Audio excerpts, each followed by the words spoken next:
Hello നമസ്കാരം. ഏറ്റവും പുതിയ സിനിമാ വിശേഷങ്ങളുമായി പുതിയൊരു വീഡിയോയിലേക്ക് എല്ലാവർക്കും സ്വാഗതം. ലോക ചാപ്റ്റർ 1 ചന്ദ്ര തിയേറ്ററിലെത്തിയിട്ട് 33-ാം ദിവസമായ 5ാമത്തെ തിങ്കളാഴ്ചയാണ് ഇന്ന് കടന്നു പോകുന്നത്. ചിത്രത്തിന്റെ ഇന്നലെ ഞായറാഴ്ച വരെയുള്ള ആദ്യ 32 ദിവസത്തെ Kerala rest of India GCC world wide collection report പുറത്തു വന്നിരിക്കുകയാണ്. കേരളത്തിൽ 32ാം ദിവസം ഇന്നലെ ഞായറാഴ്ച ഈ സിനിമ കളക്ട് ചെയ്തത് 1,90,00,000 രൂപയായിരുന്നു. അങ്ങനെ കേരള ബോക്സ് ഓഫീസ് കളക്ഷനായി 32 ദിവസം കൊണ്ട് 111,80,00,000 കളക്ട് ചെയ്ത ഈ സിനിമ തമിഴ്നാട് കളക്ഷനായി 23,15,00,000 രൂപയും കർണാടകയിൽ നിന്ന് 14,06,00,000 രൂപയുമാണ് കളക്ട് ചെയ്തത്.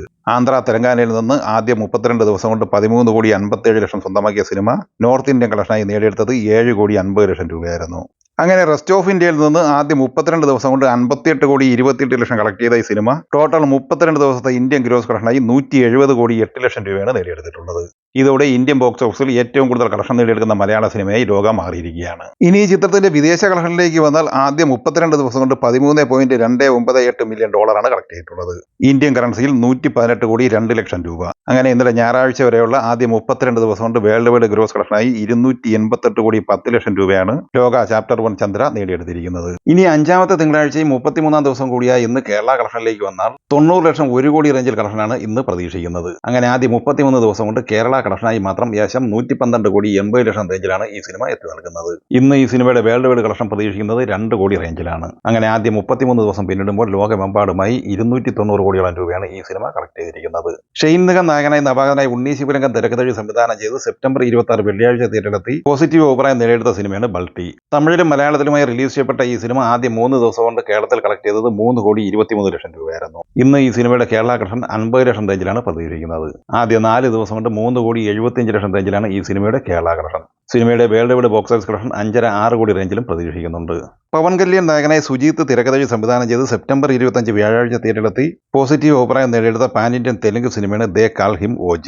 സിനിമയുടെ ഇന്നലെ ഞായറാഴ്ച വരെയുള്ള ഔദ്യോഗിക പോസ്റ്റർ പുറത്തു വന്നിട്ടുണ്ട്. അത് പ്രകാരം വേൾഡ് വൈഡ് ബോക്സ് ഓഫീസിൽ 252 കോടി രൂപയാണ് ഈ സിനിമ 4 ദിവസം കൊണ്ട് കളക്ട് ചെയ്തിട്ടുള്ളത്.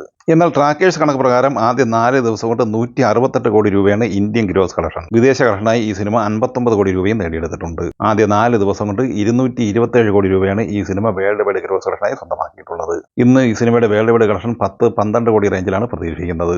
ആദ്യ 5 ദിവസം കൊണ്ട് ലോകമെമ്പാടുമായി 240 കോടിക്ക് അടുത്താണ് ഈ സിനിമ എത്തി നിൽക്കുന്നത്. പ്രഭാസ് നായകനായി മാരുതി തിരക്കഥഴി സംവിധാനം ചെയ്യുന്ന തെലുങ്ക് പാൻ ഇന്ത്യൻ സിനിമയാണ് രാജാ സാബ്. ചിത്രത്തിന്റെ 3 മിനിറ്റ് 34 സെക്കൻഡ് ദൈർഘ്യമുള്ള ട്രെയിലർ ഇപ്പോൾ പുറത്തു വന്നിരിക്കുകയാണ്. വളരെ ഹൃദ്യവും മനോഹരമായ ട്രെയിലർ എന്നാണ് പൊതുവെ വിലയിരുത്തപ്പെട്ടിട്ടുള്ളത്. ചിത്രത്തിന്റെ റിലീസ് തീയതിയും പ്രഖ്യാപിച്ചിട്ടുണ്ട്. 2026 ജനുവരി 9 സംക്രാന്തി റിലീസായിട്ടാണ് ഈ സിനിമ തിയേറ്ററിലെത്തുന്നത്. ഋഷഭ് ഷെട്ടി തിരക്കഥഴി സംവിധാനം ചെയ്ത് ഒക്ടോബർ 2 പാൻ ഇന്ത്യൻ റിലീസായി തിയേറ്ററിലെത്തുന്ന കന്നഡ സിനിമയാണ് കാന്താര ചാപ്റ്റർ 1. ഹോംബാലെ ഫിലിംസ് നിർമ്മിച്ച് വമ്പൻ ബ്ലോക്ക് ബസ്റ്റർ വിജയം നേടുന്ന കാന്താരയുടെ 2ാം ഭാഗമായി തിയേറ്ററിലെത്തുന്ന ഈ സിനിമയുടെ അഡ്വാൻസ് ബുക്കിംഗ് ഇന്നലെ ഞായറാഴ്ച ഉച്ചയോടെയാണ് ആരംഭിച്ചത്. ബുക്കിംഗ് തുടങ്ങിയ ആദ്യ മണിക്കൂറുകളിൽ തന്നെ വമ്പൻ തരംഗമായി മാറിയ ഈ സിനിമയ്ക്ക് കേരളത്തിൽ നിലവിൽ 1,30,00,000 രൂപ പ്രീസെയിൽ കളക്ഷനായി ലഭിച്ചിട്ടുണ്ട്. കന്നഡ കളക്ഷനായി 7 കോടിയോളം സ്വന്തമാക്കിയ സിനിമ വേൾഡ് വൈഡ് പ്രീസെയിൽ കളക്ഷനായി 12 കോടി റേഞ്ചിലും നേടിയെടുത്തിരിക്കുകയാണ്. ഈ സിനിമകളെക്കുറിച്ചും വീഡിയോ സംബന്ധമായി നിങ്ങളുടെ അഭിപ്രായങ്ങൾ കമന്റായി പറയുക. വീഡിയോ ഇഷ്ടമായി ലൈക്ക് ചെയ്യുക. നമ്മുടെ ചാനൽ സബ്സ്ക്രൈബ് ചെയ്യുന്ന കാര്യം കൂടി പരിഗണിക്കുക. വീഡിയോയുടെ നോട്ടിഫിക്കേഷൻ ലഭിക്കാൻ ബെല്ലൈക്കൺ കൂടി ഇനേബിൾ ചെയ്യുക. പുതിയ മറ്റൊരു വീഡിയോയുമായി വീണ്ടും കാണാം. എല്ലാവർക്കും ഒരിക്കൽ കൂടി നന്ദി, നമസ്കാരം.